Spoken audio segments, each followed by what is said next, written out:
ভাইয়া কাজল, আমার বোন কেমন আছে? তুমি তো আজকাল ভাই ব্রাদারে ভুলে গেছো। ভুলে যাওয়া চিপস আর কোক খায়া মনে করি যে মধু খাইতেছি বাংলা বাড়ির বসে। এটা ছাড়ার উপায় নাই ভাই। তোমার তো ভাইস্তে আছে নাই, টাকা দাম দেয়। আমার তো ভাইস্তে টাইস্তে নাই, আমার কেউ দেয় না।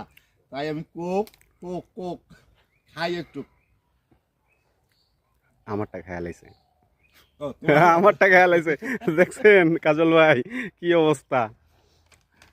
বলছে ধরাই দিলে তো খাইতেই হবে, খাবার জিনিস। ফিনিশ। ভাইয়া কাজল, আমার বোন কেমন আছে? তুমি তো আজকাল ভাই ব্রাদারে ভুলে গেছো।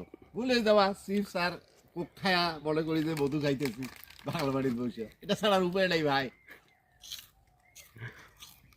তোমার তো ভাইস্তে আছে নাই, টাকা দাম দেয়।